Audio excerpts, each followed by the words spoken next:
법무법인 우리 청주분사무소의 김혜진 변호사입니다. 외국인 배우자와 혼인을 하고 이혼에 대해서 문의하시는 분들이 많습니다. 오늘은 외국인 배우자와의 이혼에 대해서 말씀드리도록 하겠습니다. 한국인과 외국인 사이에 이루어지는 이혼에 대해서 어느 나라 법을 따라야 되는지에 대해서 질문하시는 분이 있습니다. 한국에서 이혼은 한국의 법에 따르고 외국에서의 이혼은 그 나라 법에 따라서 진행을 하시면 됩니다. 어떤 분들은 한국에서는 이혼을 하고 외국에서는 이혼을 안 하시는 경우가 있는데, 이 경우 그 나라의 다른 여성과 다시 혼인을 하게 될 때 문제가 될 수 있습니다. 그러므로 이혼을 하실 때에는 한국에서의 절차는 한국에서대로, 그리고 외국에서의 절차는 외국에서대로 이렇게 마무리하시면 됩니다.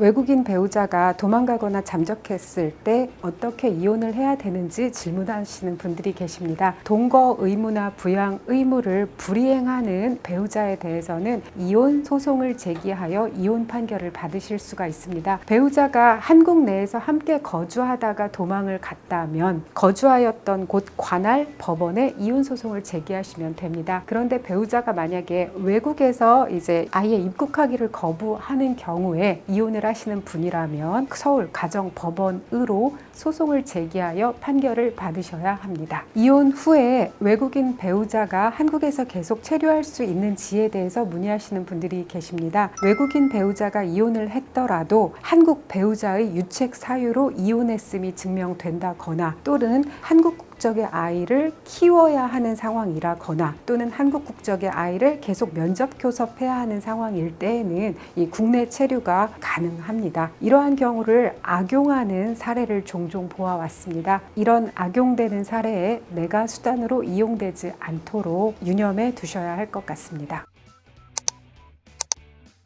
제가 진행했던 사건 중에 기억나는 사례로는, 이제 외국인 여성과 혼인했던 한국 남성이 이 외국인 여성과 이혼을 한 뒤에 계속 이 아이를 키워왔는데, 그러면서 외국인 여성은 이 아이를 면접 교섭을 해오면서 계속 한국에 이제 체류를 했는데, 면접 교섭 상황에서 아이의 복리에 반하는 일이 벌어져서 이 아이의 아버지가 외국인 어머니와의 면접 교섭에 대해서 거부한 사례가 있었습니다. 이에 대해서 이 어머니가 면접 교섭 이행 명령 청구를 한 사례였는데, 여기에서 이 아버지는 이 면접 교섭을 계속하는 것이 아이의 복리에 반하다라는 점을 주장하고 증명을 해서 이 상대방의 이행 명령 청구가 기각된 사례가 있었습니다. 이 사건 같은 경우는 후에 이제 이 아버지가 안타깝게도 사망을 했습니다. 아버지가 사망을 하고 난 뒤에 그 아이를 실질적으로 계속 키워 오셨던 친척이 이 아이에 대해서 후견인 선임 청구를 했고, 이 후견인으로 선정된 뒤에는 아이에 대해서 친양자 입양 허가 심판 청구를 해서 허가를 받게 되었습니다. 이 사안에서 이 외국인 어머니께서 이제 후견인 선정이나 친양자 입양 허가에 대해서 계속 반대를 하였으나, 이 아이를 그 친척이 계속 키워왔다는 점이나 아이의 복리를 고려해서 법원에서는 이 아이를 친양자로 입양하는 것에 대해서 법원은 허가했던 사례가 있습니다.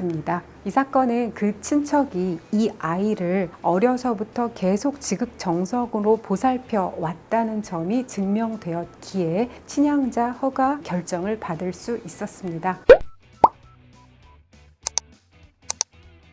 가끔 법이 이언령 비언령, 귀에 걸면 귀걸이고 코에 걸면 코걸이다 라고 한탄하시는 분들이 있습니다. 그런데 제가 보아온 법과 판사는 보호할 가치 있음을 충분히 주장하고 증명했을 때에는 그에 대한 적절한 대답을 해오는 법과 판사를 많이 보아왔습니다. 그러므로 법적 난관에 처했을 때에 상황에 대해서 비관하면서 힘들어 하시기보다는 경험자 및 전문가로부터 조언 및 도움을 충분히 받으시면서 법적 난관을 해결해 나가시기를 권해드립니다. 이상은 법무법인 우리 청주분사무소의 김혜진 변호사입니다.